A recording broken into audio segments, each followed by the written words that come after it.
Parshas Pinchas is a story, once again, unfortunately, of a national tragedy, which after the failed attempt of Bilam to curse the Jewish nation, he devises another plan, and the plan is to somehow incite Jewish men to commit an act of immorality.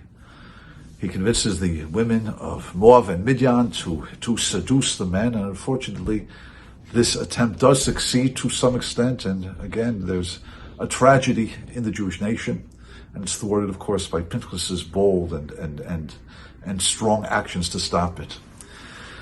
But the question is, what happened? What went wrong? And our sages say, and the Torah records, that the sin of immorality, of sexual immorality, was preceded by the worship of a certain false god called Baal Peor. And Baal Peor was a type of service. The service of Peor, it means Peor in Hebrew, means to sort of expose oneself, really implied just that. The way one served this idol was exposing oneself in front of it, performing one's bodily needs on it or in front of it. It's almost disgusting, even to speak about it, to think about it. And the question is, what compels it? What would drive such a service of even an idol? At first glance, one thinks that the philosophy is somewhat primitive and unsophisticated. Yet when one delves into it, one understands, no, there's a sophistication behind that philosophy. Rav Chaim Shmulevitz says, really, what is it? Chaim Shmulevitz, the Rosh Yeshiva, writes, he says, really it emanates from the drive of a human being to achieve greatness.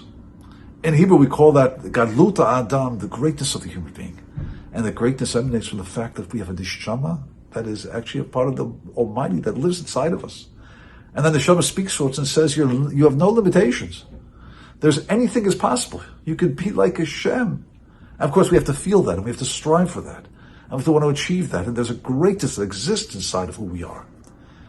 Yet when one inverts that drive, maybe perverts that drive to some extent, really one says, well, if there's no limitation inside of me, I'm really free to do whatever I want to do.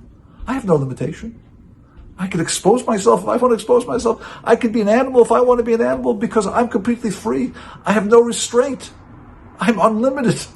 I have a greatness in me and I want to express that greatness.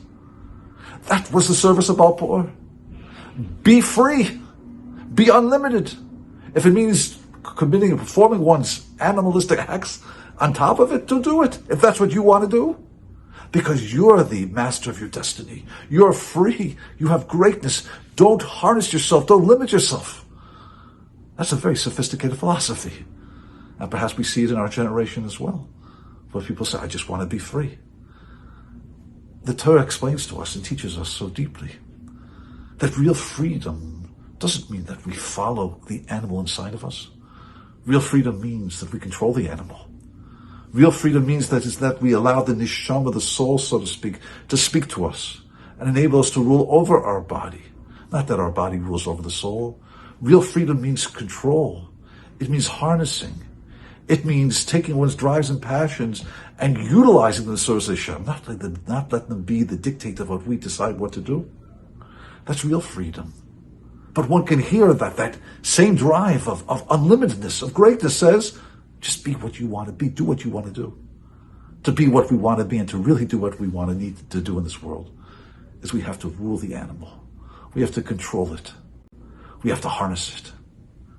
We have to understand that really freedom is a function of allowing my rider, as we call it, the soul, to rule the horse, to rule the body, not the other way around.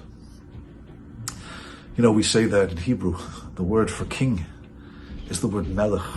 Melech is a mem, a lamed, and a chof. So mem stands for moach, the brain. Lamed stands for leiv, the heart. Chof stands for the kloyim, the kidneys. What's kingship? With the mem, the brain comes first. That directs the emotion, the leiv, the heart. And together, intellect and emotion rule kloyim. Kloyim refers to passions, kidneys. Kidneys are the part of the body where liquid is pushed out. Always express the idea of drive and passion. Brain, heart, lower part. That's the way a person is a king. And that's why the Zohar tells us that the human being stands upright We're the only animal, the only mammal that stands upright. As difficult a task as it is to stand upright, we need balance in the inner ear, we need a light bone structure. It's difficult to stand on two legs, but there's an important message that we have to know. The head has to be on top. The brain has to be above the heart, and the brain and the heart have to be above the lower part of who we are, because that's real kingship, that's real rulership over ourselves. Well, we're not ruled by the lower part, we're ruled by what's on top. That's really what it means to be great. That's really what it means to be free, not to be controlled by the animal, but to rule the animal, as it were. In fact, the Gemara Nida tells us that even a baby in the womb seems to understand this, because the baby sits in a position which we call the fetal position, holding its head like this. Because the baby in the womb understands the source of its nourishment, the source of its existence is in the head, because that's where the neshama resides, that's where the soul resides. So the baby knows that, and that's why the heads, it says, the hands hold the head, as it's in the fetal position inside the womb. That's our greatness. That's really what makes us great. You know, there's a beautiful word in Hebrew called tzaddik. Tzaddik is a righteous human being. And the question is, what does righteous mean? So if we look at the Hebrew language just for a moment, we could break the word tzaddik into three letters. A tzadi, a daled, and a kuf. Tzadi daled in Hebrew is a tzad, a side. In fact, it's the root of the word latsud, to hunt. Because what's hunting? When you trap, you make signs in a way that an animal goes in and then it's caught. Sad, like in English, side. And the letter kuf in Hebrew means a monkey. Very interesting, a monkey. What's a tzaddik? One who tzad kof. He traps, he controls his monkey.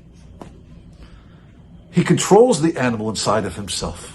He doesn't let the animal rule him, he rules over the animal. That's what creates a tzaddik. That's what creates greatness. That creates a person who's willing to give up his coat for someone else.